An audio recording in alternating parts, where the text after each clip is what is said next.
Bismillahirrahmanirrahim. Assalamualaikum warahmatullahi wabarakatuh.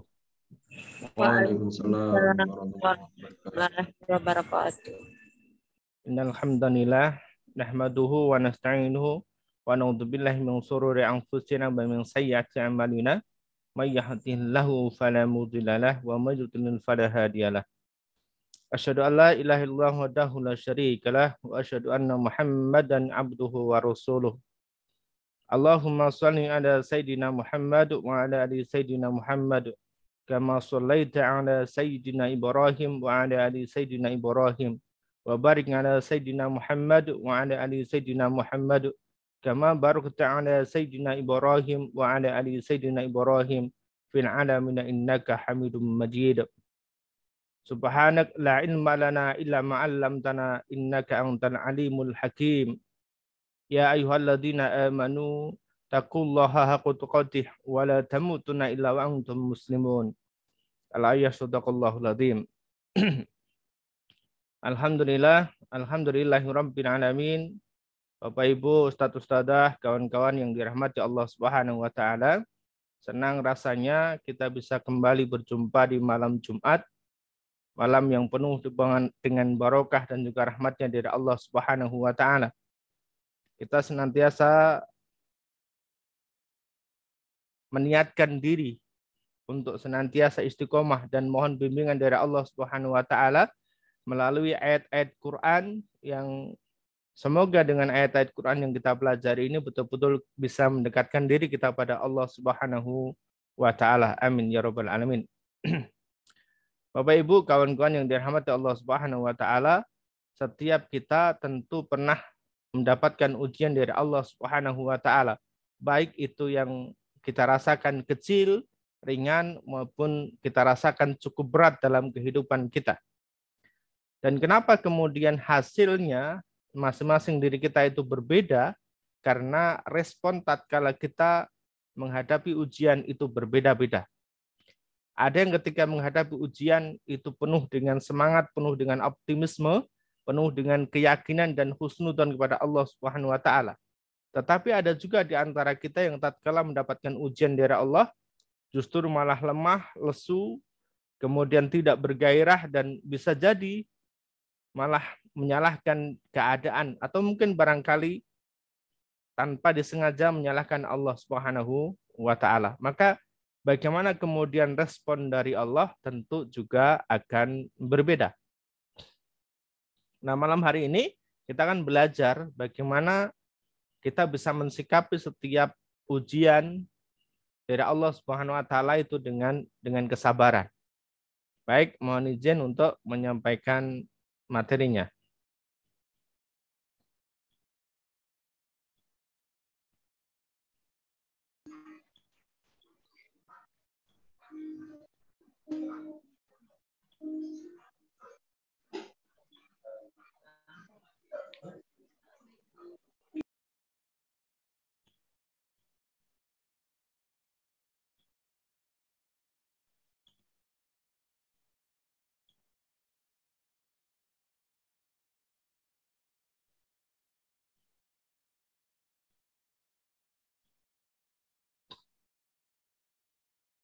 Ya, bismillahirrahmanirrahim. Materi kita pada malam hari ini adalah balasan bagi orang-orang yang sabar ya ketika menerima ujian dari Allah Subhanahu wa taala.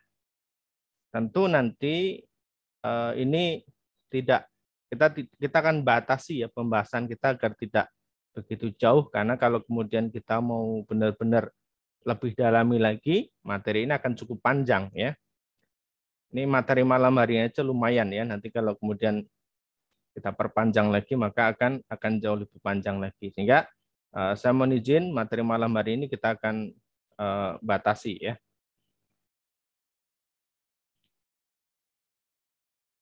Kita awali dengan mukadimah di surat Al-Asr ya. A'udzu billahi minasyaitonir rajim. Bismillahirrahmanirrahim. Wal 'asr innal insana lafi khusr illa alladziina aamanu wa 'amilus shaalihati wa tawassaw bil haqqi wa tawassaw bis sabr wal asr, kata Allah, demi masa, demi waktu, ya. Kenapa kemudian Allah berjanji, bersumpah dengan menggunakan waktu? Karena kebanyakan di antara kita, kebanyakan di antara manusia itu yang lalai terhadap waktu. Ada yang menyebutkan al-waktu kasayif, waktu itu ibarat pedang. Manakala kita tidak bisa dalam menggunakan pedang, tidak pandai dalam menggunakan pedang, maka bisa jadi pedang yang kita gunakan itu akan melukai diri kita. Bisa jadi waktu yang kita miliki itu bisa lebih mendekatkan diri kepada Allah Subhanahu wa taala seharusnya. Tetapi manakala kita tidak bisa menggunakan waktu dengan sebaik-baiknya, maka justru waktu yang kita miliki ini akan membuat kita jauh dari Allah Subhanahu wa taala, semakin terperosok dan semakin jauh. Maka Allah gunakan dalam surat ini sebagai sumpah beliau, ya, sumpahnya Allah Subhanahu wa taala. Wal asr, demi masa, demi waktu. Innal insana lafi khusr.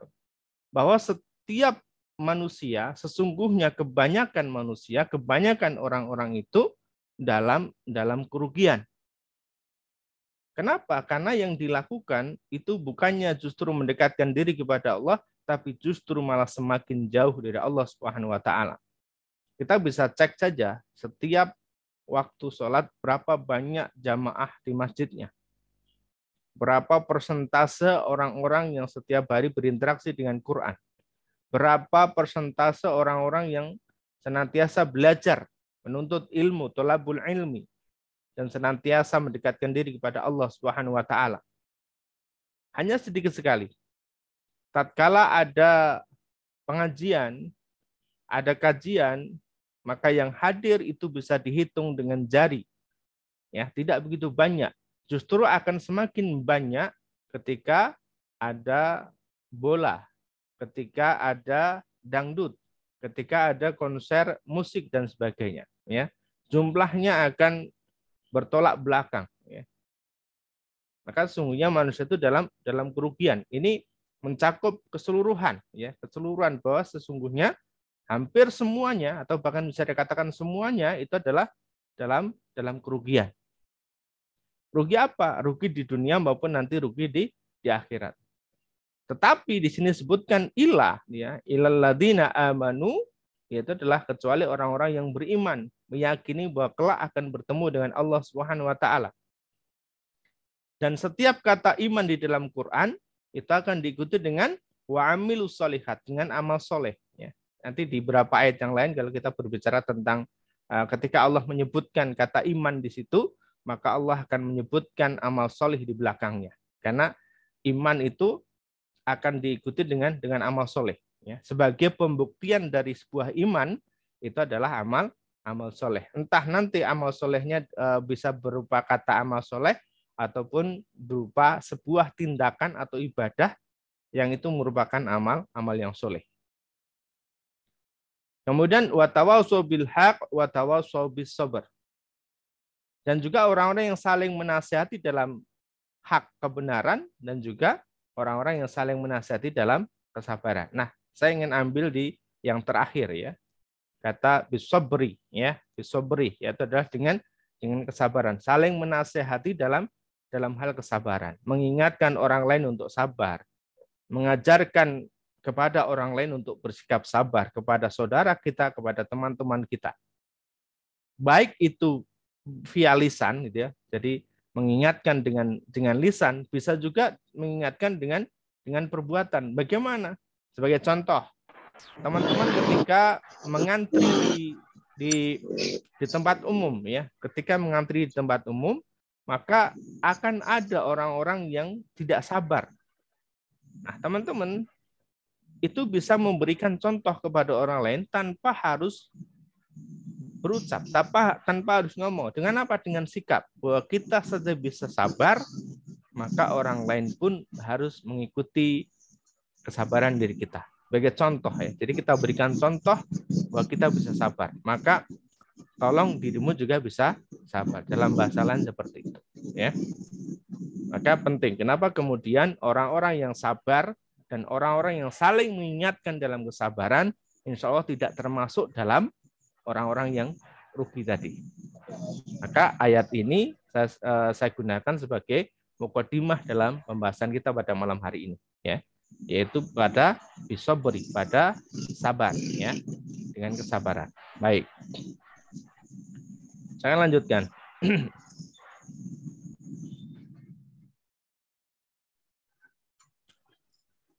Ada satu kisah bagaimana kesabaran Nabi Ayub alaihissalam, ya, dikisahkan dalam kitab Al-Bidayah wan Nihayah, ya, Al-Bidayah wan Nihayah, bahwa Nabi Ayub alaihissalam ini sakit belasan tahun, sampai 18 tahun beliau sakit. Dan bisa dijelaskan bahwa sakitnya beliau itu luar biasa. Bahkan sampai dengan sekarang itu belum ada seorang pun yang mengalami sakit seperti yang dirasakan oleh Nabi Ayub alaihissalam. Sesakit separah apapun orang yang mengalami sakit saat ini, atau saat sebelum-sebelum kita, itu belum ada yang mengalami sakitnya seperti Nabi Ayub alaihissalam sampai belasan tahun lamanya. Dan beliau bagaimana kesabarannya?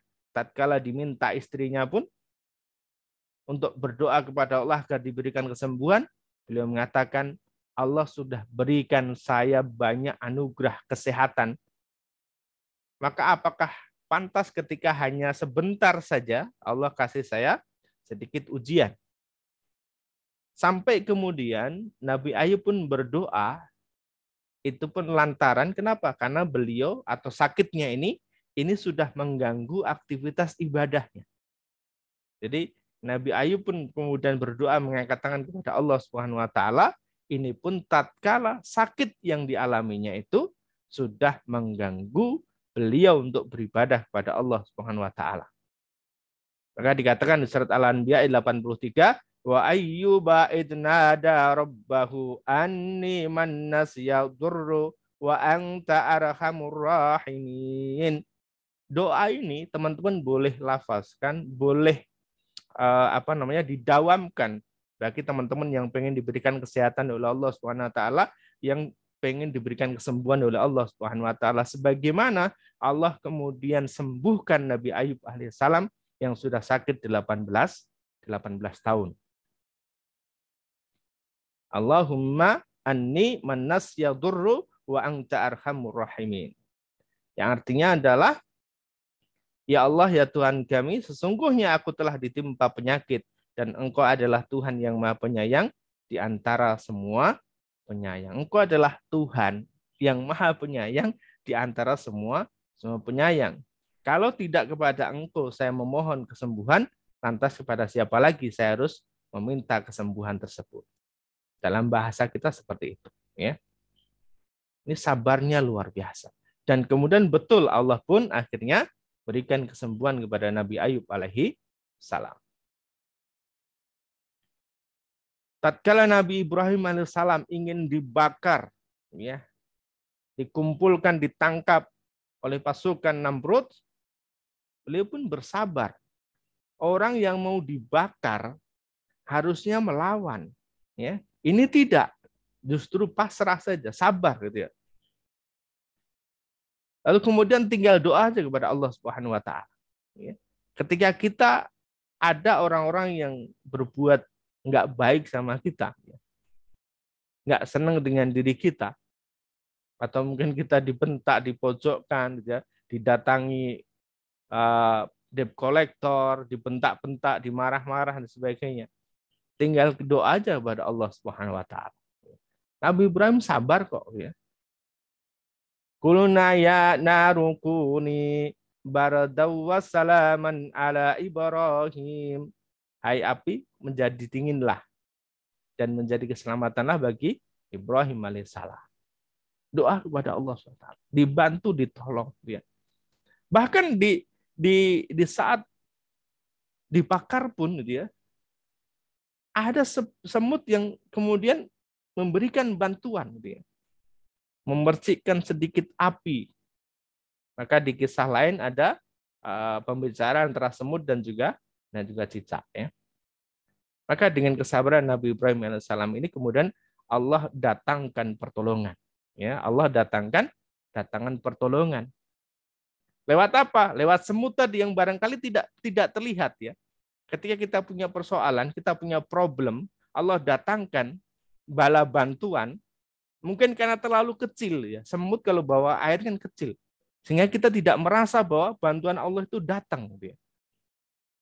Dan kalau Allah sudah datang ngasih pertolongan, kawan-kawan, ya, kawan-kawan, ini unik ya. Teman-teman boleh pelajari sini ya. Cara Allah kemudian ngasih pertolongan ya.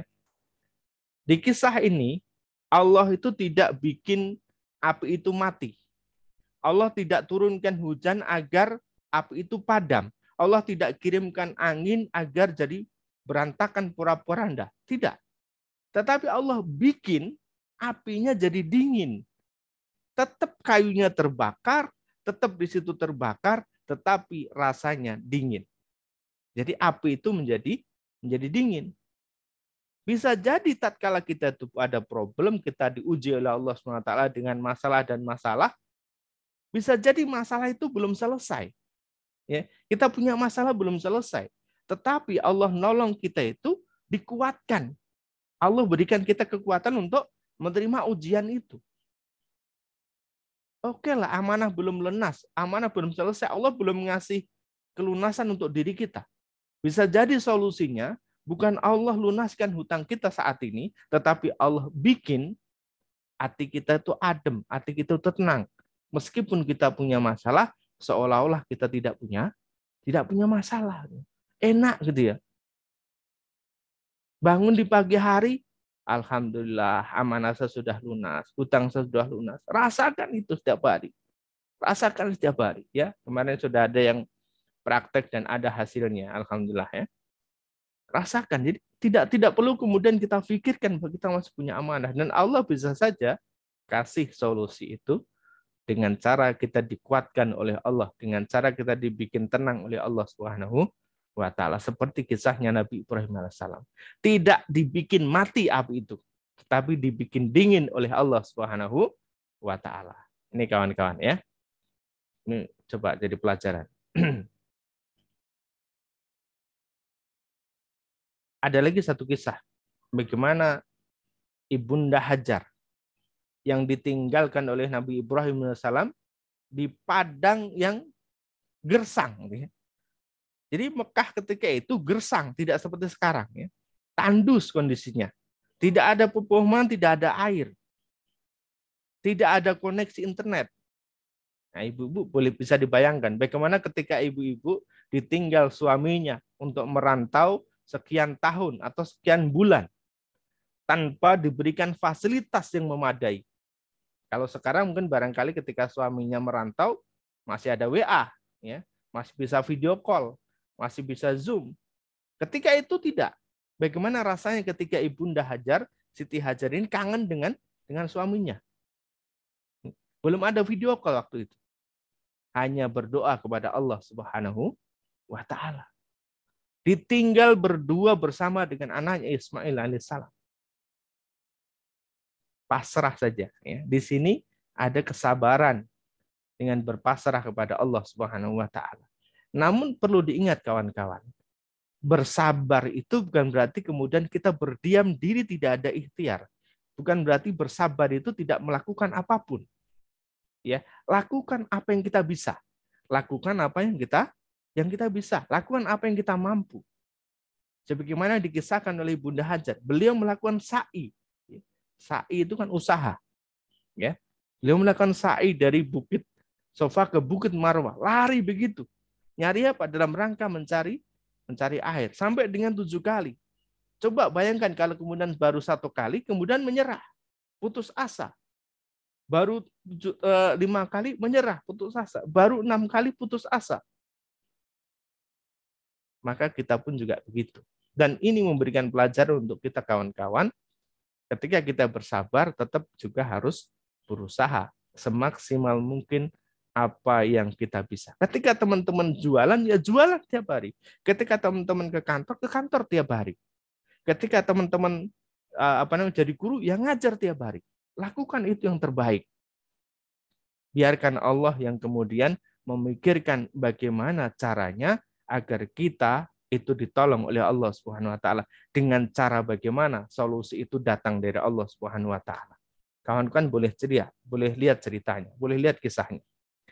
Yang dilakukan oleh Bunda Hajar, melakukan ikhtiar, melakukan sa'i, usaha dari Bukit Sofa ke Bukit Marwah. Itu bentuk ikhtiar yang memang harus kita lakukan, kawan-kawan. Ya, memang harus kita lakukan. Tetapi jangan sampai kemudian ikhtiar yang kita lakukan ini menjadi Tuhan atau kita menuhankan ikhtiar. Kalau saya tidak bekerja, maka saya tidak akan dapat uang. Kalau saya tidak melakukan ini, maka saya tidak akan mendapatkan hasil seperti itu. Bukan. Bekerja yang kita lakukan itu adalah dalam rangka kita menjalankan apa yang Allah perintahkan. Yaitu apa? Ikhtiar. Yaitu apa? Berusaha. Hasil kemudian Allah akan hadirkan. Bisa jadi di tempat yang kita usahakan tadi, kalau kita jualan, dagang, bisa jadi jualannya jadi laris, tetapi bisa juga hasilnya itu di luar apa yang kita usahakan itu. Sebagaimana Siti Hajar, sa'i Bukit Sofa ke Bukit Marwah, mencari air. Ternyata Allah tunjukkan airnya itu bukan di antara Sofa dan bukan Marwah, ya, bukan di Bukit Sofa, bukan di Bukit Marwah, dan bukan di antaranya, tetapi justru malah di dekat kakinya Nabi Ismail alaihi salam. Apa yang kita usahakan, apa yang kita kerjakan hari ini, bisa jadi tidak disitulah Allah akan datangkan pertolongan. Ya, ada banyak teman-teman yang kemarin harus tiba-tiba ada orang transfer, tiba-tiba ada orang yang membayarkan, tiba-tiba kontrakannya disewa sekian tahun dengan sekian puluh juta, yang itu di luar apa yang kita pikirkan, bukan dari apa yang kita kerjakan, bukan dari pekerjaan kita sehari-hari, ya. Ini teman-teman ya, ini surat Ibrahim ayat 37. Nabi Ibrahim tinggalkan Siti Hajar di padang pasir yang memang tidak ada fasilitas memadai seperti saat ini. Tidak bisa telepon, tidak bisa minta bantuan, ya, tidak bisa, kalau kangen tidak bisa video callan. Tetapi Allah pasrahkan kepada Allah Subhanahu wa taala. Dan itu pun juga yang dialami oleh Siti Hajar. Nah, luar biasa. Dan kemudian berbuah manis, kan, ya teman-teman, berbuah manis. Ini enggak perlu panjang-panjang, 3 dulu kisahnya, ya. Kisah bagaimana orang-orang kemudian bisa menghadapi bisa melalui ujian itu dengan sabar. Tetapi ada juga orang yang tidak sabar. Nah, ini kita akan coba lihat kisah berikutnya. Ya. Seorang nabi yang tidak sabar. Nabi Yunus alaihissalam. Jadi beliau dakwah nih, ini nggak didengar, nggak digubris sama umatnya. Dakwah nggak didengar, nggak digubris sama umatnya. Dibiarin gitu ya. Bahkan sampai kemudian diingatkan, ketika kalian tidak segera beriman kepada Allah Subhanahu wa taala, tidak menyembah Allah Subhanahu wa taala, maka Allah akan datangkan bala. Allah akan datangkan bala. Ini tidak didengar oleh umatnya. Dia putus asa. Ya, Nabi Yunus ini putus asa. Akhirnya apa? Kemudian dia pergi meninggalkan umatnya. Tetapi yang luar biasa yang terjadi adalah ketika Nabi Yunus ini meninggalkan umatnya, umat yang tadi diingatkan tidak mau, yang tadi diingatkan diam saja, tidak menggubris, justru ketika Nabi Yunus meninggalkan kaumnya, mereka mendapatkan hidayah dari Allah Subhanahu wa taala dan mereka semuanya beriman kepada Allah Subhanahu wa taala. Jadi umatnya beriman, nabinya sudah tidak ada. Ya, jadi orang yang nyeru, yang ngajak kebaikan ini sudah tidak ada, masyarakatnya sudah beriman kepada Allah Subhanahu wa taala. Dan apa yang terjadi? Ya, ketika tidak sabar dalam dakwahnya, meninggalkan umatnya, maka Nabi Yunus alaihissalam kemudian masuk ke tubuh ikan paus. Disitulah kemudian Nabi Yunus alaihissalam berada di 3 kegelapan sekaligus. Ya, berada di gelapnya tubuh ikan paus. Jadi di dalam tubuh ikan itu gelap. Dan kemudian berada di dalam laut yang dalam. Itu gelap juga. Dan di gelapnya malam. Jadi berada di 3 kegelapan sekaligus. Kita barangkali juga pernah mengalami masa-masa seperti ini, ya. Masa-masa yang sudah tidak punya pekerjaan, hutangnya banyak, keluarga berantakan, anak nggak keurus. Ya, berlapis-lapis apa yang kita rasakan. Tetapi kemudian tatkala kita betul-betul bertaubat kepada Allah Subhanahu wa taala, mengintrospeksi diri, muhasabah diri, mohon ampun sama Allah Subhanahu wa taala dengan bersabar, dan kemudian Allah akan datangkan pertolongannya sebagaimana yang dialami oleh Nabi Yunus alaihissalam. Kemudian beliau berdoa kepada Allah Subhanahu wa taala. Dan ini pun juga sering kita dawamkan. Tatkala betul-betul kita sudah gelap, sudah tidak mengerti lagi apa yang harus kita lakukan, oke, doa saja. Kita doa saja. La ilaha illa anta subhanaka inni kuntu minadz zalimin. Ya. Bahwa tidak ada Tuhan selain Engkau ya Allah, Maha suci Engkau, sesungguhnya aku adalah termasuk orang-orang yang zalim. Jadi mengakui bahwa diri kita itu zalim, mengakui bahwa diri kita itu penuh dengan banyak dosa. Lalu kemudian bersabar. Setelah kita itu bertobat, setelah kita itu dalam bahasa anak-anak sekarang itu adalah hijrah. Setelah kita itu hijrah, menentukan pilihan untuk hijrah, mendekatkan diri kepada Allah, maka kemudian bersabarlah. Menunggu pertolongan Allah. Jadi tidak kemudian hari ini tobat, hari ini hijrah, kemudian tiba-tiba besok datang pertolongan Allah. Bukan begitu. Bisa jadi memang ketika Allah sudah berkehendak, iya. Tetapi dalam hukumnya ada proses yang memang harus dilalui terlebih dahulu. Yaitu apa? Allah ingin menguji tingkat kesabaran kita itu sejauh mana. Allah pengen menguji ya tingkat keseriusan kita taubat itu bagaimana. Tidak langsung kemudian Allah ikuti apa yang kita minta. Oke ya, ini.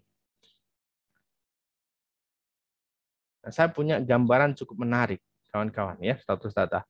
Bersabarlah sebagaimana engkau menunggu kelahiran seorang anak. Jadi bersabar menunggu sebagaimana kita itu orang tua yang menunggu kelahiran seorang anak. Ketika masih 1 bulan, 2 bulan di dalam kandungan, 4 bulan di dalam kandungan, 7 bulan di dalam kandungan, 8 bulan, 9 bulan, kan tetap bersabar. 9 bulan, 10 hari, masih bersabar. Kok belum keluar ya? Masih bersabar. 9 bulan, 20 hari, masih bersabar. 10 bulan masih bersabar dengan cara konsultasi ke dokter ya, ke bidan, ada apa ini, ada tanda-tanda bagaimana kok kemudian belum lahir. Ya kan? Kita bisa bayangkan kalau orang menunggu kelahiran anak, kelahiran bayi tidak sabar. Baru 3 bulan kok nggak lahir-lahir ya. Baru 5 bulan kok nggak lahir-lahir ini. Atau mau dikeluarin sendiri. Nggak bisa juga kawan-kawan. Maka bersabar itu seperti ini. Seperti kita itu menunggu kelahiran seorang anak. Kenapa kemudian orang tua itu bersabar sampai 9 bulan, 10 hari, bahkan ada yang lebih? Karena mereka meyakini hasil dari sebuah kesabaran mereka tatkala anaknya sudah lahir ke dunia. Begitu juga dengan kita. Tatkala kita sudah betul-betul bersabar kepada Allah Subhanahu wa taala, bersabar dalam setiap ujian, setiap musibah yang kita lakukan, yang kita terima, maka kita yakin kelak setelah musibah, setelah ujian ini akan ada kebaikan. Setelah badai berlalu, maka akan ada udara suasana yang cerah, suasana yang bagus. Nah, seperti itu. Ini gambaran bagaimana kita harus bersabar. Pertolongan Allah belum datang, Kang. Ya ditunggu, sabar. Sebagaimana kita itu nunggu kelahiran seorang anak. Gitu ya. Apa mau dipaksa Allah? Ya? Mau kita gedor?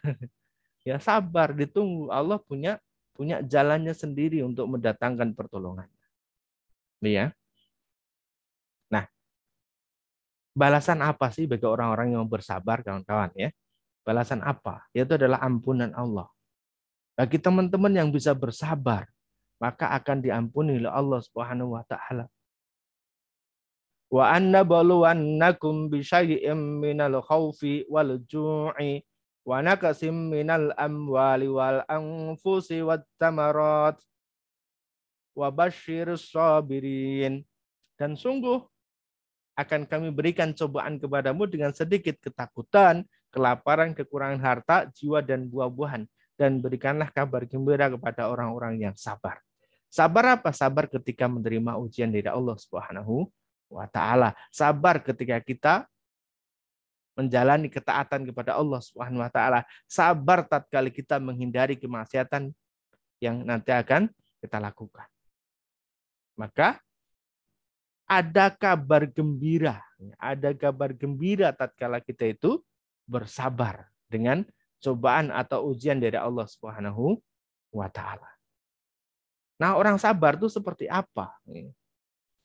Dalam bahasa Quran, orang sabar itu seperti apa? Kalau tadi saya berikan gambaran, orang yang sabar itu adalah seperti orang yang menunggu kelahiran seorang bayi. Tapi kalau dalam bahasa Quran, orang yang sabar itu adalah alladzina idza asabathum musibah qalu inna lillahi wa inna ilaihi raji'un.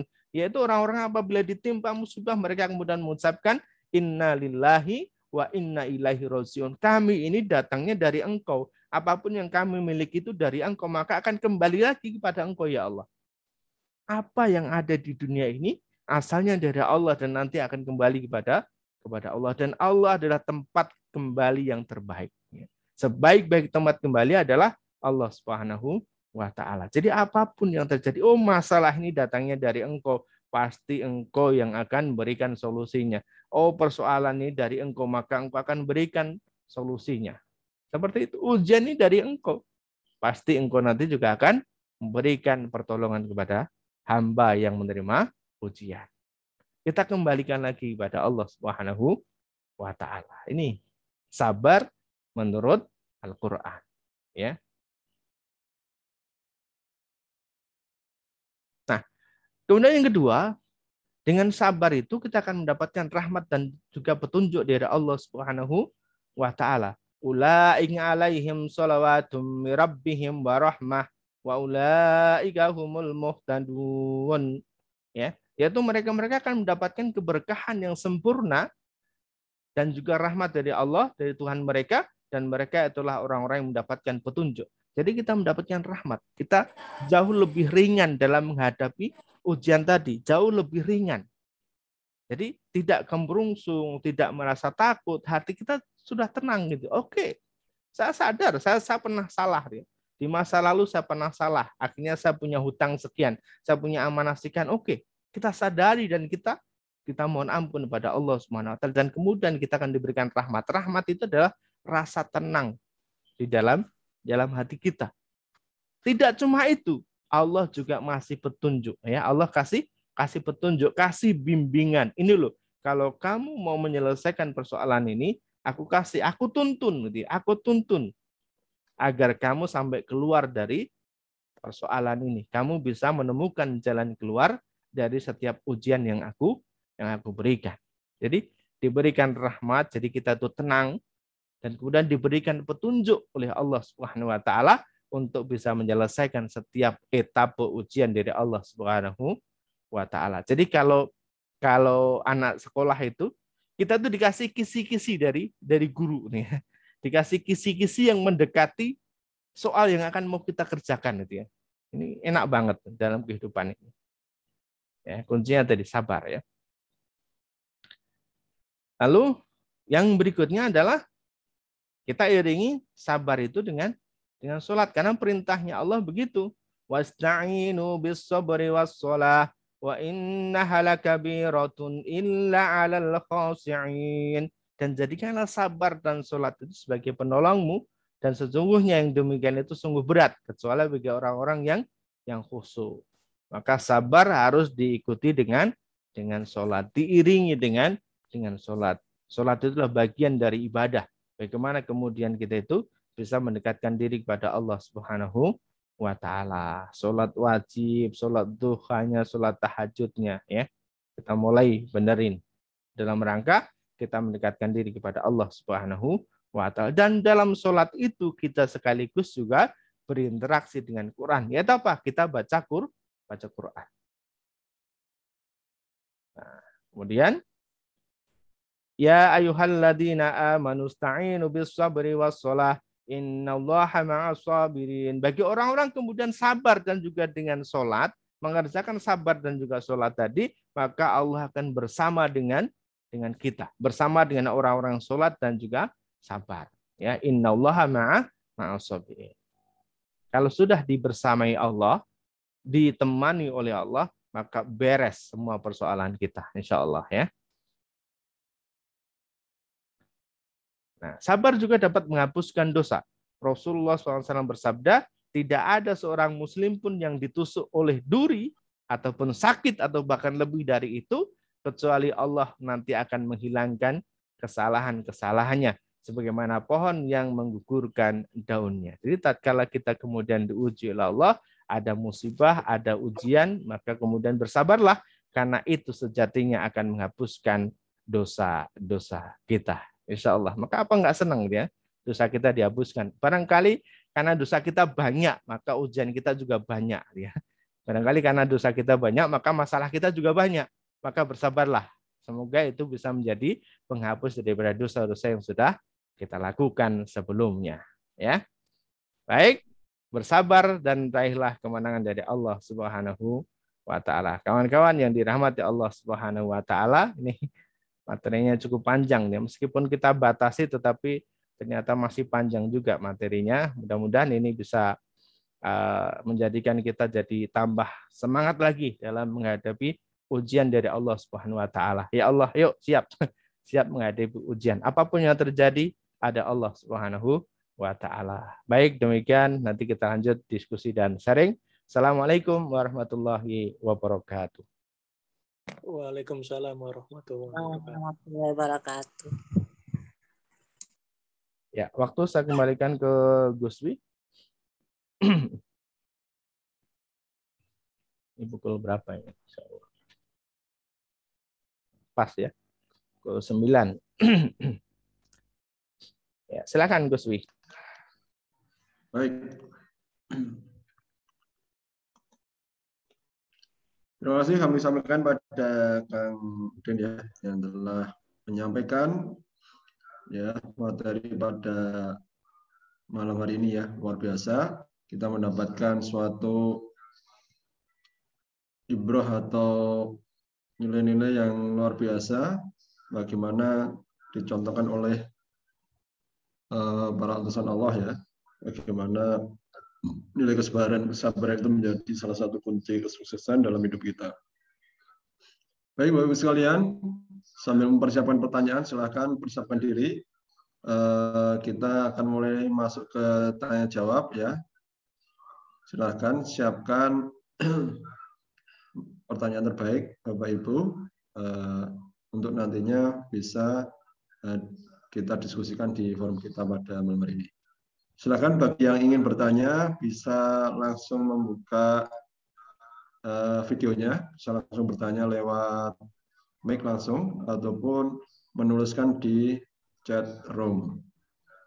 Silakan, waktu bertanya silakan. Dari Pak Andi. Ya, baik. Ya, terima kasih. Silakan Pak Andi. Assalamualaikum warahmatullahi wabarakatuh. Waalaikumsalam warahmatullahi wabarakatuh. Terima kasih Ustadz Kang Udin. Bicara soal sabar memang sesuatu yang sangat menarik ya, kita simak tadi dengan berbagai contoh yang dikemukakan, terutama dalam hal kisah-kisah Nabi. Nah, pertanyaan saya cuma sebenarnya siapa yang menentukan kesabaran? Apakah kita sebagai manusia atau kesabaran itu justru memang sudah ditakdirkan oleh Allah kepada orang-orang tertentu. Bahkan seorang Nabi Yunus pun tidak diberikan kesabaran. Nah, maksud saya hakikatnya siapa yang menentukan kesabaran itu? Apakah kita manusia atau justru Allah yang memang menganugerahkan rasa sabar itu? Itu saja pertanyaan saya. Kang Ustadz, billahi taufiq wal hidayah. Assalamualaikum warahmatullahi wabarakatuh. Waalaikumsalam. Waalaikumsalam warahmatullahi wabarakatuh. Ya, oke ya. Pak Andi ya, luar biasa ya. Siapa sih yang sebenarnya yang menentukan kesabaran itu? Ya, Allah itu sudah ngasih jalan, gitu ya. Allah sudah ngasih jalan, Allah sudah ngasih pilihan. Kalau kamu mengambil jalan ini, maka hasilnya seperti ini. Kalau kamu mengambil jalan itu, maka hasilnya nanti seperti itu. Termasuk dalam hal kesabaran. Kalau kita kemudian ketika menghadapi sebuah kesabaran kok kita kemudian tidak mau bersabar gitu ya, maka tentu juga hasil yang kita peroleh tidak akan sesuai dengan apa yang kita inginkan. Nah, berarti memang ini adalah pilihan dari Allah. Kemudian apakah kita tetap mau bersabar ataupun tidak. Dan dalam kita bersabar itu kemudian kita minta kepada Allah agar kita diteguhkan dalam kesabaran, gitu ya. Jadi itu Pak Andi. Jadi Allah sudah kasih pilihan dulu. Kemudian kita memilih, ya, termasuk dalam hal apapun ya, termasuk dalam hal rezeki dan sebagainya juga sama seperti itu. Allah sudah tentukan jalannya, kita tinggal milih saja. Nah, kalau kita sudah kemudian milih, maka kemudian kita pasrahkan pilihan kita itu sama Allah agar kita senantiasa dibimbing dalam kesabaran yang sudah kita lakukan seperti itu. Itu insya Allah seperti itu Pak Andi ya. Baik, terima kasih. Baik, demikian jawaban untuk Pak Andi ya. Untuk selanjutnya, ini tadi ada yang mengangkat tangan, Pak Irwin Sugeng. Silakan Pak. Baik, bentar. Bisa kedengaran suara saya Pak Ustadz? Bisa, insya Allah bisa. Ya. Bisa. Oke, Assalamualaikum warahmatullahi wabarakatuh. Waalaikumsalam warahmatullahi wabarakatuh. Ya, terima kasih banyak untuk kesempatannya kepada Kang Udin dan juga Guswi kepada saya untuk memberikan menyampaikan pertanyaan. Sebenarnya mungkin pertanyaan atau mungkin juga ya dari dari analisa singkat saya. Jadi begini Pak Ustadz, Pak Ustadz tadi mengatakan bahwa kalau kita sabar, berarti kan sabar itu bukan berarti sekedar pasrah, diem gitu ya, duduk, meneng gitu ya. Tapi kalau bahasa Jawanya kan meneng bae gitu ya, atau gitu. Nah, pada saat seperti kayak sekarang ini yang kita di level PPKM, mungkin kalau di Jakarta, di Bekasi itu kan masuk level PPKM yang level 3 ya, yang which is dimana harus ya lebih banyak beraktivitas di rumah. Nah, sedangkan kalau saya baca itu di Quran di Quran surah Al-Jumu'ah itu di ayat ke-10. Iya, betul. Itu kan situ dijelaskan bahwa saya langsung baca artinya aja Pak Ustadz ya, karena boleh. Apabila telah ditunaikan sholat, maka bertebaranlah kamu di muka bumi dan carilah karunia Allah dan ingatlah Allah sebanyak-banyaknya supaya kamu beruntung. Ini kan dari Quran surah Al-Jumu'ah ayat ke-10. Nah, sedangkan kalau kita lihat dengan kondisi sekarang ini, bahkan juga kondisi yang saya alami itu sepertinya bertolak belakang gitu loh Pak Ustadz. Saya emang justru saya pasti bersabar. Cuma ya saya mau keluar rumah ya dibatasi juga kan, juga ngajar juga masih tetap ngajar secara online, yang which is itu berarti kan saya stay di rumah gitu loh Pak Ustadz. Jadi ini mohon penjelasannya gitu. Baik, hanya itu aja pertanyaan saya. Terima kasih banyak. Assalamualaikum warahmatullahi wabarakatuh. Waalaikumsalam warahmatullahi wabarakatuh. Baik, langsung saya jawab ya. Baik, betul ya. Jadi bersabar itu memang bukan cuma pasrah diam saja nggak ngapa-ngapain ya. Tetap harus bergerak dan kemudian berusaha ya Pak Irwin ya. Sesuai dengan batas kemampuan yang bisa kita lakukan. Kalau tadi saya kisahkan ketika pedagang ya sudah dagang aja. Kalau guru pengajar ya tetap fokus ngajar kan begitu. Sesuai dengan apa yang peran kita masing-masing di dunia seperti itu. Lalu kemudian bagaimana dengan kondisi kita saat ini PPKM ya, nggak boleh kemana-mana, work from home ya, bekerja dari rumah seperti itu. Maka kalau kemudian kita selaraskan dengan Al-Jumu'ah ayat 10, fangtasiru fil ar, bertebaran kalian di muka bumi itu, ini pun juga sudah difasilitasi. Yaitu apa? Bukan kemudian badan kita yang harus keluar tuh ya. Karena dibatasi badan kita. Maka otak kita, pikiran kita, kemudian gerak kita itu ada di dunia maya ya. Maka teman-teman boleh ya melakukan fangtasiru fil ar, bertebaran di dunia itu dalam rangka mencari ridhonya Allah, dalam rangka mencari rezekinya Allah, ya tadi masuk ke sosial media, ke Facebook, TikTok, Instagram, Twitter, Untuk apa? Jualan gitu ya. Untuk jualan Pak Irwin. Kalau ngajar ya ngajar. Seperti kita di malam hari ini teman-teman, ini Zoom muncul atau Zoom mulai booming itu kan setelah pandemi.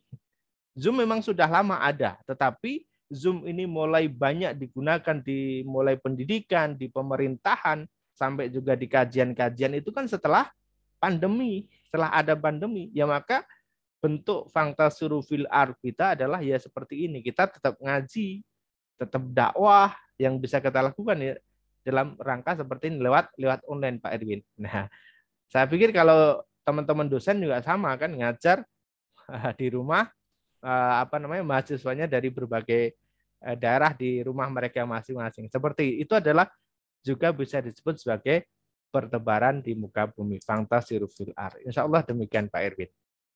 Jadi tidak bertentangan, insya Allah ya. Baik, siap. Terima kasih banyak Pak Ustadz. Iya, siap.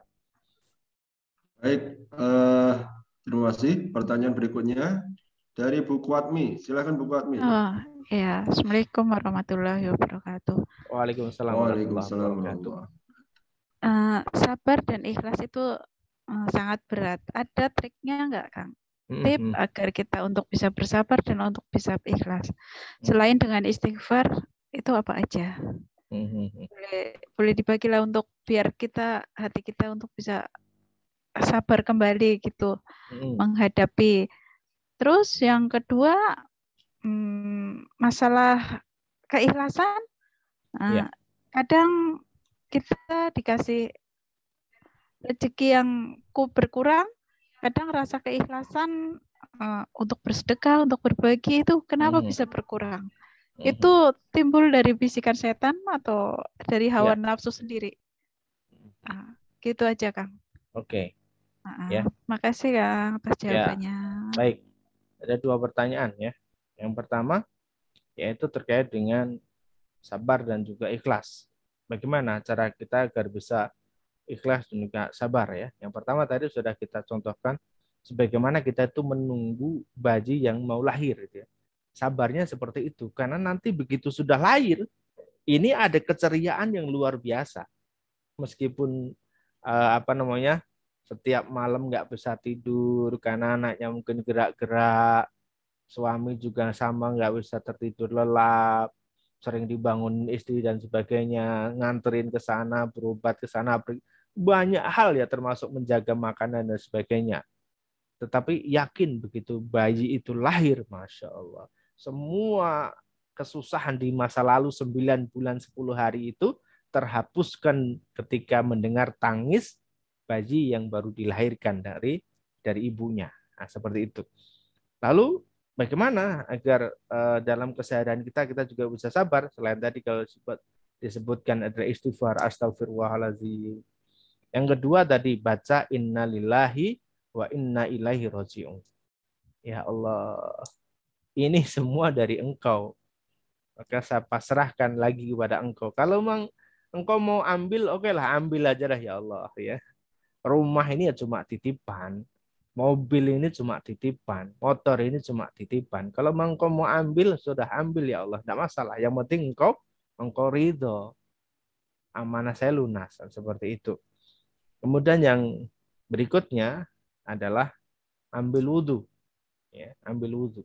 Sebagaimana orang yang ketika marah, ada bisikan setan, kena rayu bujuk setan, marah, nggak enak, ndongkol rasanya di sini dalam hati. Maka kemudian ambil wudhu lah. Kata Nabi ambil wudhu dan kemudian sholat. Ketika wudhu belum selesai marahnya sholat. Ya. Tapi wudhu dulu. Wudhu kemudian selanjut dengan sholat. Kemudian lanjut lagi apa? Baca Quran. Ketika kita fokus, jadi baca Quran kita fokus, benar-benar fokus, maka hilang semua gundah gulana, gelisah, kecewa, sedih, termasuk juga yang tadinya nggak sabar jadi sabar, insya Allah ya. Maka baca Quran ini luar biasa teman-teman. Maka sering kita sampaikan, yuk baca Quran setiap hari. Setiap hari berinteraksi dengan Quran, maka akan ada kesabaran, akan ada ketenangan. Insya Allah termasuk dalam kehidupan kita pun juga akan dimudahkan oleh Allah Subhanahu wa Ta'ala lantaran kita sering baca Quran. Insya Allah itu yang pertama, jawaban pertama ya. Kemudian jawaban yang kedua, kenapa seringkali ketika apa yang kita terima itu berkurang, misalnya dari bulan sebelumnya, kalau kita sebagai orang yang bekerja atau kita punya usaha, misalnya hasil yang kita terima itu berkurang, kemudian kenapa kita seolah-olah keikhlasan kita itu berkurang, jadi nggak ikhlas gitu ya, atau seolah-olah kita tuh perasaan jadi kecewa, jadi kenapa ini, ada apa nih? Maka biasanya hal seperti ini kita hanya fokus pada hasil. Kalau kita fokus pada hasil, maka ketika apa yang kita dapatkan itu tidak sesuai dengan hasilnya, jauh lebih kurang dari hasilnya, maka akan muncul rasa kecewa dan keikhlasan kita akan betul-betul diuji oleh Allah Subhanahu wa taala. Contoh, kita bekerja misalnya dibayar 10.000 ya. Atau kita punya gambaran, punya angan-angan dibayar 10.000.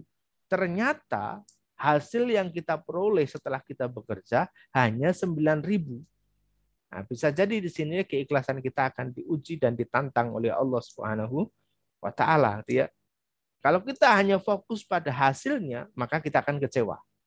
Maka kita nggak jadi ikhlas. Bekerja kita akhirnya ya nggak fokus lagi gitu ya. Jadi kurang semangat lagi bekerja. Nggak mau, saya mau keluar atau saya nggak mau usaha ini karena nggak ada hasilnya misalnya. Hasilnya kurang, seperti itu. Ya, termasuk beberapa bulan yang lalu saya pun juga mengalami hal itu. Kalau kemudian saya berpikir tentang hasil, ya pasti bisa jadi saya kecewa. Tetapi ketika saya melihat sisi yang lain, ya maka alhamdulillah ya, tidak masalah. Berapapun yang kita terima, apapun yang kita peroleh, semua adalah pemberian dari Allah Subhanahu wa taala. Bisa jadi karena memang di bulan ini hasil dari Allah ya segitu gitu ya. Itu insya Allah Bu Kuatmi ya. Mudah-mudahan bisa membuat kita jauh lebih sabar dan lebih ikhlas lagi. Senantiasa berhusnudzon kepada Allah Subhanahu wa taala, akan ada kebaikan setelahnya. Insya Allah. Satu lagi ya Kang. Gimana? Kita kadang bertilawah, kadang kita iseng buka handphone. Apakah itu kita sama cuma mempermainkan? Sebenarnya bukan soal mempermainkan ataupun tidak ya. Kita kurang fokus saja. Atau kita nggak menghormati Al-Quran gitu. Maksudnya seperti itu. Gimana Kang? Bukan soal tidak menghormati atau tidak, tapi kita kurang fokus saja dalam baca Quran. Harusnya kita pakai timing ya. Kita pakai timing misalnya dari jam sekian sampai jam sekian saya baca Quran. Kalau belum selesai ya sudah, jangan pegang yang lain seperti itu. Itu bisa jadi ya. Maka kita benar-benar fokus. Kalau memang saya baca Quran sehabis sholat misalnya 2 lembar, ya sudah, fokus di 2 lembar dulu. Sebelum 2 lembar jangan megang yang lain. Biasanya kenapa kemudian di tengah-tengah kita baca Quran kemudian pegang handphone, karena kita kurang fokus ya. Seperti itu. Kecuali memang kemudian kita rehat dulu nih. Ya, kita mau baca 1 juz baru dapat setengah juz, lelah. Mau ambil minum atau apa, atau mau rehat sejenak, berdiri atau sekedar melihat handphone, itu boleh ya, seperti itu. Tapi kalau tadi di beberapa waktu yang cuma sebentar, fokuskan untuk betul-betul bisa berinteraksi dengan Quran. Insya Allah seperti itu. Untuk menghindari seperti itu gimana Kang? Dengan sudah. ta'awud? Bisa jadi, maka handphonenya ditaruh di tempat lain aja. Insya Allah nanti tidak akan. Ini satu hal yang diajarkan oleh salah satu mentor saya, Kang Dewa itu. Beliau ketika mau nulis buku, ini belum bisa saya ikuti ya. Beliau ketika mentargetkan dalam waktu 17 hari bisa menulis 17 bab dalam satu buku, beliau bisa. Karena beliau setiap hari mengkhususkan waktu 2 jam. Waktu 2 jam buat nulis 1 bab. Ya, setiap 2 jam dia nulis 1 bab. Jadi 1 hari betul-betul dikosongkan waktu 2 jam itu untuk nulis. Dan itu tidak berinteraksi dengan apapun. Dengan orang, dengan dengan sosmed, semua. Handphone diletakkan jauh-jauh dari beliau. Selama 2 jam itu betul-betul tidak pegang handphone, tidak buka sosmed, ya hanya fokus nulis saja. Maka selesai 17 hari jadi 1 buku. Maka kita pun juga sama, kalau mau berinteraksi dengan Quran, oke, ini dijauhkan dulu handphonenya.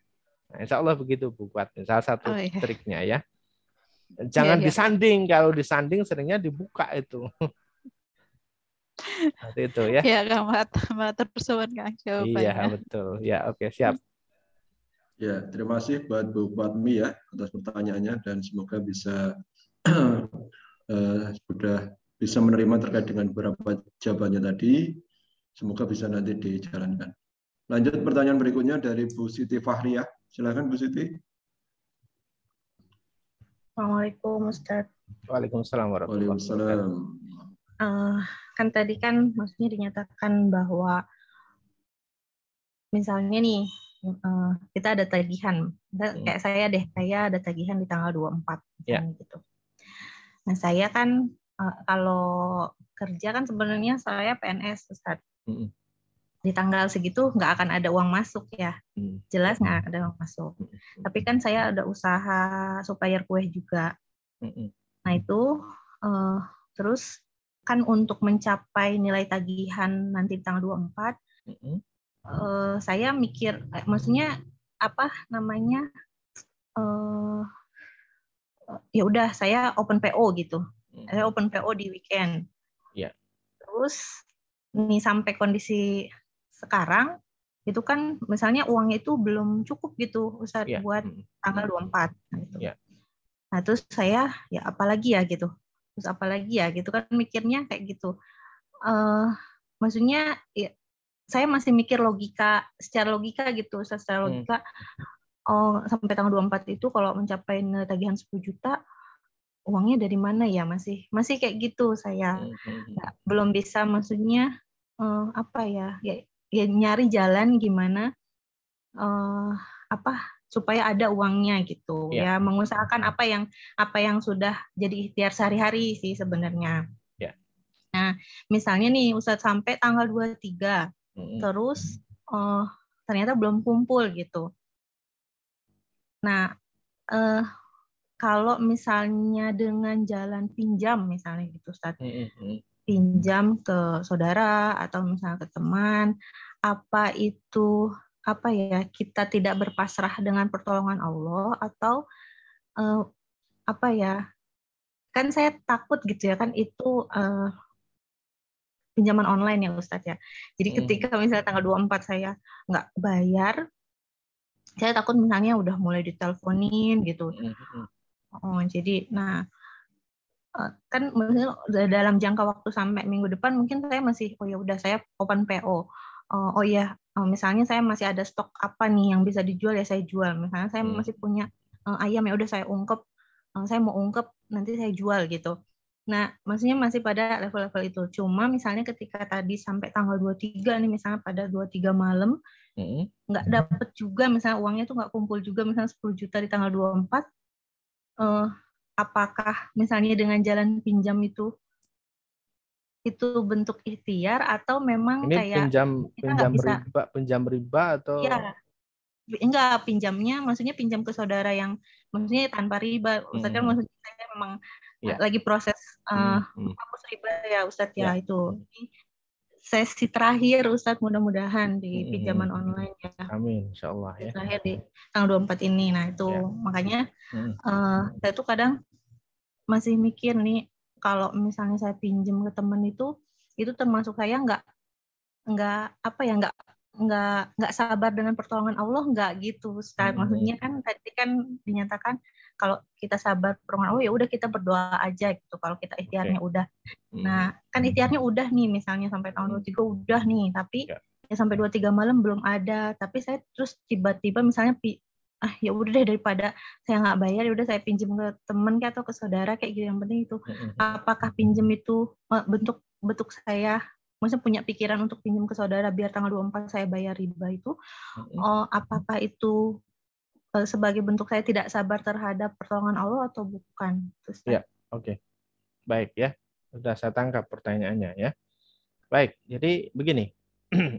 Tadi kan kita sudah bersabar juga, sudah melakukan ikhtiar yang terbaik sampai dengan tanggal 23 ya. Ketika mau sampai dengan tanggal 23 kemudian masih ada opsi lain, yaitu adalah katakanlah kita pinjam.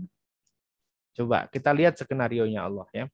Ketika kemudian Allah itu tidak izinkan kita, tidak izinkan dapat solusi, dapat pertolongan di tanggal 23, maka kemanapun kita cari pinjaman, kita tidak akan dapat.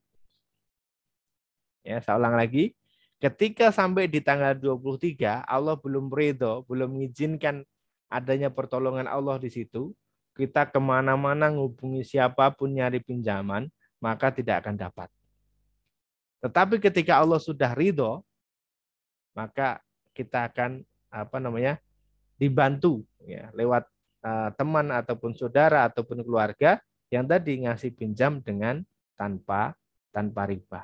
Nah, seperti itu. Bahkan mungkin dalam bahasa gampang itu bisa jadi nggak usah dikembaliin gitu ya, nggak usah dikembaliin, atau mungkin bisa dalam kondisi lain adalah bayarnya nanti gampang saja. Satu contoh ya, seorang jamaah kita, jamaah umroh, saya masih ingat di berapa tahun yang lalu, beliau baru DP saja, baru DP umroh, kurang lebih separuh aja belum ada dari uang pembayaran, uang separuh belum ada.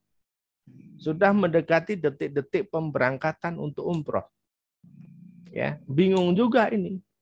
Apakah mau pinjam ke bank atau tetap pasrah sama Allah Subhanahu wa taala gitu ya. Ini unik sekali akhirnya ya. Unik akhirnya. Satu saat kemudian kawan yang belum pernah ketemu sebelumnya di Jakarta, beliau telepon gitu ya. Telepon dan kemudian menyampaikan sesuatu hal, tanya kabar, dan tiba-tiba tanya, jadi nggak kamu umroh? Jadi, kapan berangkat? Sebentar lagi. Nah, tapi pembayaran belum lunas nih, belum selesai. Ya. Kurang berapa? Dia bilang, masih kurang 14 juta lagi. Wah, baik. Oke, kalau gitu saya minta rekening kamu, ya, saya mau transfer. Nah, dipikir jamaah ini itu apa? Dia mau dikasih pinjem gitu ya. Akhirnya ditransfer 15 juta. Dia bilang, oke, terima kasih, nanti kalau saya ada uang akan saya kembalikan, gitu ya, akan saya kembalikan. Nah, ternyata tidak. Ya, dia bilang apa? Enggak, ini buat kamu 15 juta ya. Ini buat kamu 15 juta buat lunasi biaya umroh dan tidak usah dikembalikan. Padahal belum pernah ketemu sebelumnya.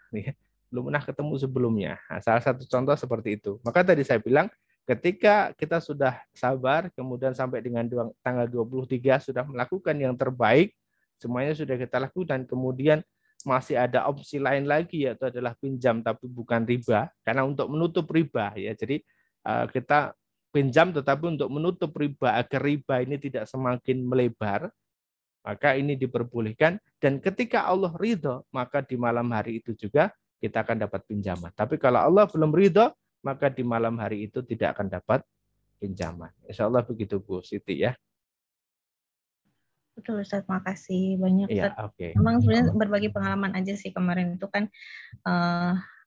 ya saya juga sebenarnya banyak cerita ke teman itu, akhirnya saya cerita ke teman itu, ya teman udah lama banget nggak ketemu, teman di Ternate. Terus ya udah ya udah deh saya pengen curhat gitu. Awalnya curhat doang gitu kan, nggak bukan target saya untuk minjam uang gitu maksudnya. Tapi ya saya cerita aja gitu. Terus dia cuma bilang gini, Mbak saya minta nomor rekening gitu. Saya nggak bantu banyak, saya nggak bisa sebanyak itu gitu. Cuma saya ada sedikit, dia transfer 2 juta dan itu nggak usah diganti. Itu ya menurut saya tuh kan maksudnya ya Allah gitu. Padahal saya nggak niat minjem kok gitu. Maksudnya saya pengen curhat doang gitu. Saya kan kalau curhat ke temen yang akan ketemu, saya masih malu ya Ustadz ya untuk maksudnya untuk temen yang masih ketemu. Iya, ceritanya sama temen yang jauh. Iya, temen yang jauh, jadi biar kan nggak ketemu gitu. Tapi saya tetap pengen curhat, maksudnya biar plong gitu. Gitu akhirnya gitu. Tapi ternyata ya nambahin gitu. Ya luar biasa sih, Masya Allah. Ya. Terus ya kemarin juga masih kurang 10 ya udah. Terus sudah ada 5 juta, kurang 5 juta lagi udah. Ya Bismillah gitu. Ya udah Bismillah. Ya. Ya, mohon doanya Ustaz. Amin, insya Allah ya. Mudah-mudahan bisa segera lunas. Teman-teman yang lain juga sama. Mudah-mudahan dimudahkan oleh Allah untuk bisa melunasinya. Amin ya. Baik. Baik, Bapak Ibu sekalian. Untuk pertanyaan langsung kita cukupkan. Kita akan membacakan pertanyaan lewat room chat ya. Mungkin nanti bisa dijawab dengan singkat, Ustadz. Oke. Ya, pertama dari Pak Mulyadi ya. Pak Mulyadi, Assalamualaikum Ustadz, apakah sabar ada batasnya? Ya, soal tidak ada batasnya, Pak. Yang membatasi itu kadang diri kita sendiri atau ego kita sendiri. Itu insya Allah. Ya, baik. Kemudian yang kedua dari Pak Iwan, Jakarta. Malam Pak Ustadz, saya bertanya bagaimana sikap kita selanjutnya setelah kita melakukan sabar dan ikhlas, dan sejauh mana kita harus bersabar? Ya, lakukan terus Pak Iwan ya. Ketika memang sampai ikhtiar yang sudah kita lakukan, kemudian kita juga sudah bersabar, tetapi memang pertolongan Allah belum hadir, pertolongan Allah belum datang, maka sekali lagi terus lakukan kebaikan itu, terus lakukan ikhtiar itu, terus lakukan ibadah, terus tingkatin terus ya. Bisa jadi dalam proses kita melakukan ikhtiar, bisa jadi dalam proses kita melakukan sabar itu ada pahala, ada kebaikan yang kita tidak tahu di situ. Dan Allah catat kebaikan-kebaikan yang sudah kita lakukan. Maka ketika Allah pengen agar kita terus menumpuk-numpuk pahala kebaikan, terus kita dalam dunia kesabaran, maka Allah akan belum kasih solusinya sekarang saat ini ya. Insya Allah demikian Pak Iwan. Mudah-mudahan Allah memberikan kelapangan hati rahmatnya untuk kita semuanya termasuk Pak Iwan juga. Amin. Lanjut pertanyaan berikutnya dari Pak Maulana Zahid. Assalamualaikum Pak Ustadz, saya pernah mendengar di dalam ceramah bahwa jika kita berdoa, baiknya disebutkan semua permintaan kita, walaupun itu dibaca dalam tulisan buku. Saya juga pernah mendengar di dalam ceramah bahwa berdoalah yang sewajarnya, tanpa kau minta banyak, Allah sudah tahu apa yang kamu minta, dan apa yang ada di dalam hati kita. Dari kedua statement tersebut, manakah yang lebih kuat dan cepat diijabah doanya Pak Ustadz? Terima kasih. Assalamualaikum. Ya. Oke, waalaikumsalam warahmatullahi wabarakatuh. Kalau saya Pak ya, kalau saya lebih suka yang dibaca, kita sampaikan kepada Allah Subhanahu wa taala. Orang tua itu sebenarnya tahu kebutuhan anak. Ya, sekali lagi, orang tua itu sebenarnya paham dan tahu apa itu kebutuhan anak. Tetapi anak ketika kemudian meminta, maka orang tua akan jauh lebih bangga, orang tua akan jauh lebih senang ketika memberi. Kenapa dia minta? Coba sebagai contoh ya. Seorang anak yang tidak pernah minta ke orang tua. Ini anak yang cuek banget gitu ya. Anak yang cuek banget, tidak pernah minta, tidak pernah ayah saya minta sepatu, ayah saya minta sepeda, enggak pernah. Ini kalau menurut saya bagaimana rasa hormat kita kepada orang tua? Tidak pernah minta gitu. Kita cuma beranggapan bahwa orang tua kan tahu bahwa sepatu saya rusak. Orang tua kan tahu bahwa saya butuh sepeda. Bukan sekedar itu. Jadi doa yang kita ucapkan kepada Allah Subhanahu wa taala itu adalah bentuk penghambaan kita kepada Allah, bentuk penghormatan kita kepada Allah Subhanahu wa taala. Meskipun memang tidak bisa juga kita samakan hubungan kita terhadap orang tua dan juga hubungan kita dengan Allah Subhanahu wa taala memang tidak bisa kita samakan. Tetapi Allah itu senang tatkala kita itu sering datang ke Allah, sering minta ke Allah. Bahkan ketika kita minta semakin banyak pun Allah senang gitu. Insya Allah itu kalau saya lebih suka yang baca ya. Jadi tidak kemudian ya Allah engkau kan sudah tahu apa keinginan saya, bukan seperti itu ya. Insya Allah gitu guys. Ya baik, bisa dipahami ya Bapak Maulana. Semoga bisa menjadi sarana untuk memperkuat doa-doa. Baik, lanjut pertanyaan berikutnya dari Ibu Nia ya. Assalamualaikum Pak Ustadz, apakah boleh kita mengatakan kesabaranku sudah habis atau sabar itu ada batasnya? Bagaimana menurut Pak Ustadz mengenai pernyataan tersebut? Silakan Pak. Ya, tadi sudah kita singgung ya. Sebenarnya yang membatasi kesabaran kita itu diri kita sendiri. Ya, yang membatasi bahwa yang mengatakan bahwa sabar saya sudah habis dan sebagainya itu adalah diri kita sendiri. Ya, maka sebaiknya hal-hal seperti itu harus kita hindari. Dan kenapa kemudian bisa muncul seperti itu? Karena ada hal-hal negatif yang sudah masuk dalam otak kita. Sebagaimana teko itu akan mengeluarkan isi kopi kalau memang diisi kopi. Teko akan mengeluarkan teh kalau memang diisi teh. Sebagaimana ucapan kita itu juga akan sesuai dengan apa yang sering kita masukkan. Kalau kita kemudian yang kita kaji, yang kita sering kumpul dengan orang-orang yang sabar, maka insya Allah kita pun dalam keseharian juga bisa dalam bersabar kepada Allah Subhanahu Wa Taala di dalam kondisi apapun. Insya Allah demikian, Gus. Ya, baik. Lanjut pertanyaan berikutnya dari Ibu Maya. Tat, gimana baiknya menghadapi orang yang nggak sabaran, sering ngeluh tapi nggak mau terima masukan dan saran? Iya. Baik, ini dalam konteks apa? Maka kita harus bisa memilah-milah ya. Bisa jadi kalau kemudian di lingkungan kerja ya ada orang-orang teman-teman kita yang mungkin mereka tidak sabar, kemudian mereka itu suka ngeluh dan sebagainya, ada ya di teman-teman kantor dan sebagainya. Maka kitalah yang harus mewarnai mereka, ya, harus mensibghah. Kalau dalam bahasa Quran itu kita harus mensibghah. Jadi kehadiran kita itu harus bisa menjadi uswah bagi mereka, harus bisa menjadi contoh buat mereka. Kita aja bisa sabar, kenapa lu nggak bisa sabar kan gitu. Maka sedikit demi sedikit harus kita berikan masukan-masukan. Ketika mereka mengeluh ataupun curhat dengan kita, saat itulah kemudian kita ngasih masukan-masukan yang positif sedikit demi sedikit. Soalnya nanti lama-lama mereka yang tadinya nggak sabar akan jadi sabar, kemudian mereka yang suka ngeluh akan hilang keluhannya, insya Allah ya. Ini memang butuh proses, Bu Maya ya, butuh proses, apalagi kalau di dunia kerja. Kenapa? Karena di dunia kerja itu mereka di rumah juga punya lingkungan, di masyarakat mereka juga punya lingkungan, di jalan mereka juga punya lingkungan. Bisa jadi tidak sabarnya mereka di kantor, tidak sabarnya mereka di tempat kerja itu berasal dari ketidaksabaran mereka di rumah tangga dan di masyarakat. Itu juga harus kita pahami. Insya Allah demikian, Gus Wi. Baik. Ya, baik, bisa dipahami ya, Bu Maya. Baik, lanjut pertanyaan dari Ibu Sania ya. Assalamualaikum Ustadz, terkait masalah kesabaran, apakah kesabaran itu ada batasnya? Soalnya saya ini sudah terlalu sabar, sudah kapan ini menghadapi segala ujian dari Allah SWT. Ini mungkin bisa ditegaskan kembali, Kak? Iya, ya. Insya Allah tidak ada batasnya, tidak ada batasnya. Tadi sudah kita sampaikan juga sama seperti yang dialami oleh Pak Iwan juga ya. Maka terus saja. Memang Allah pengen kita itu sabar, gitu.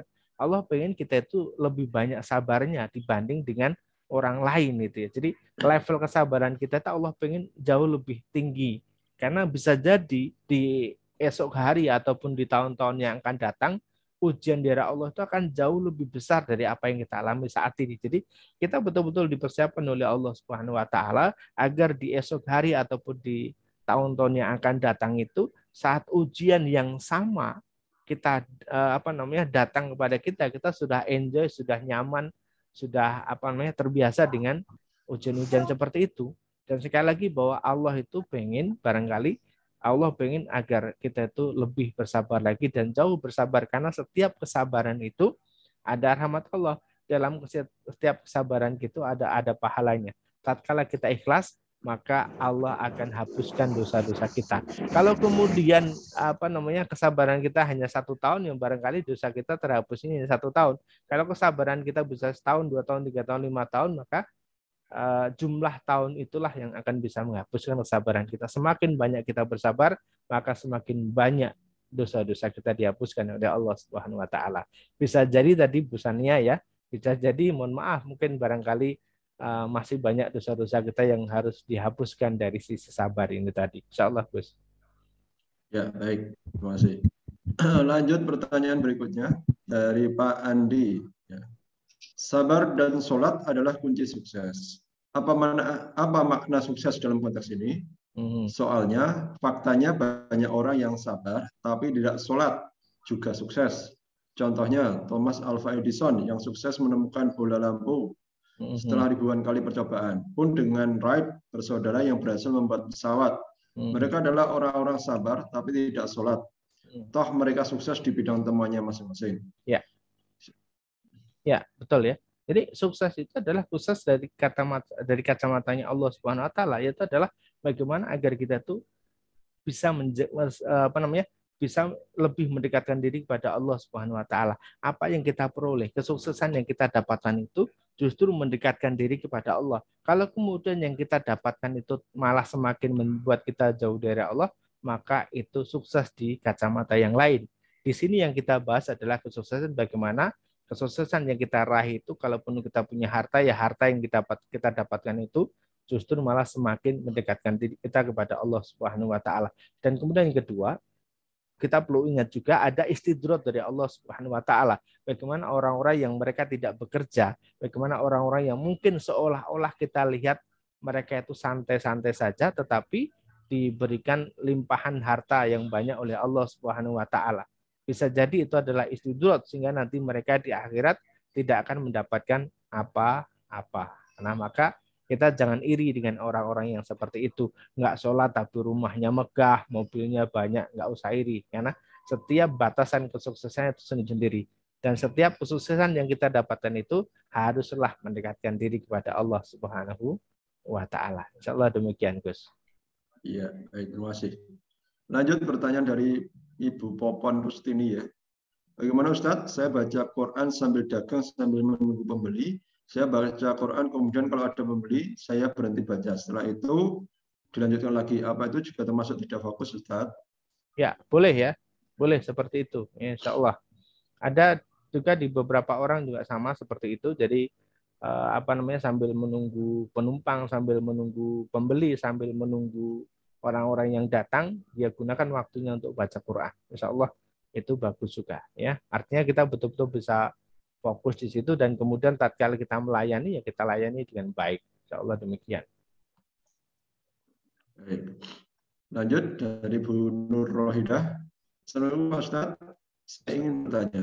Saya kalau kita menagih hutang tetapi cuma dikasih janji-janji saja, padahal itu kita butuh juga untuk membayar hutang. Bagaimana perasaan saya? Apakah kita ikhlaskan saja? Terus bagaimana dengan hutang saya? Saya bayar dengan apa kalau diikhlaskan?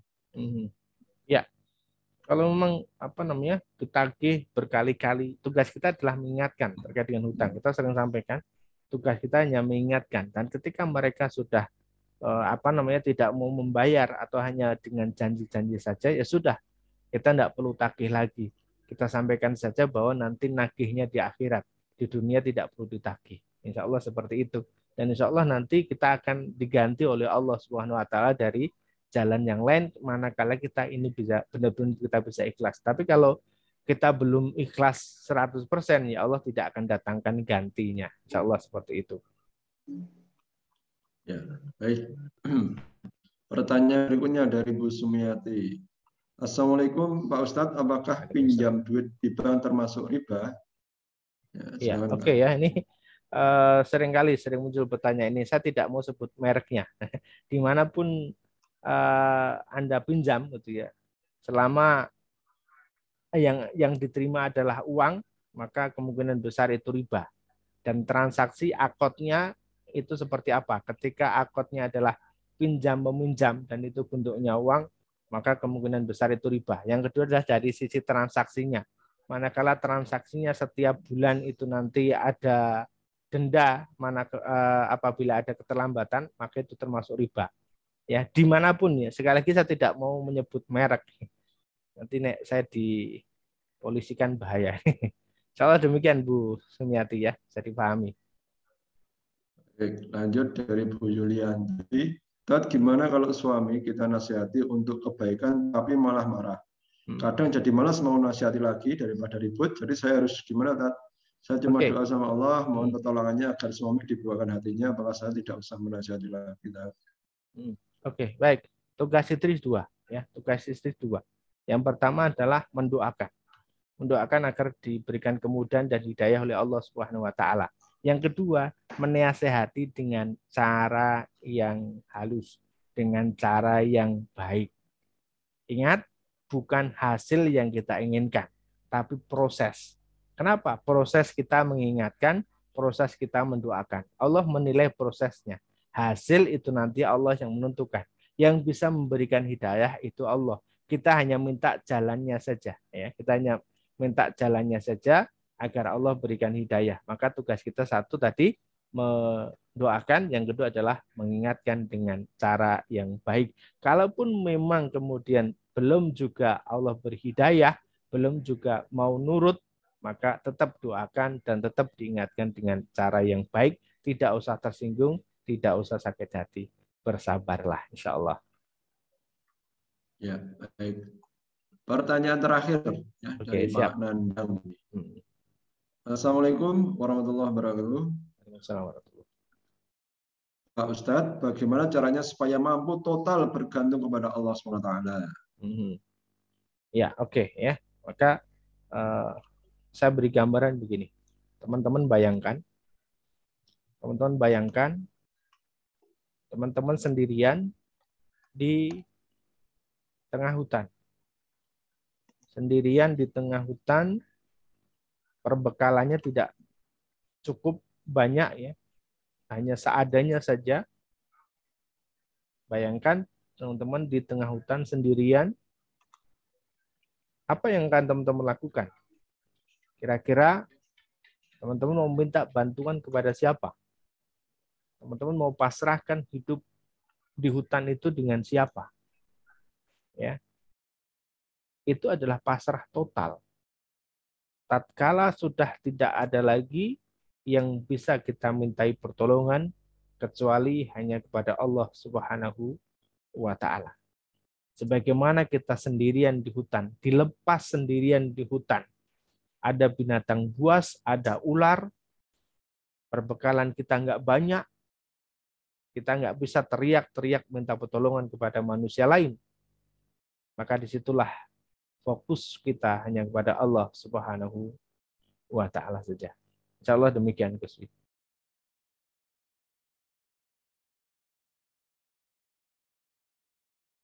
Mic-nya, Gus. Terima kasih pada Ustadz Kamudin Yulianto yang telah menjawab pertanyaan dari Bapak Ibu dan jamaah semuanya. Kita sudah masuk ke pukul 21.44 ya. Mohon maaf untuk pertanyaan kita cukupkan.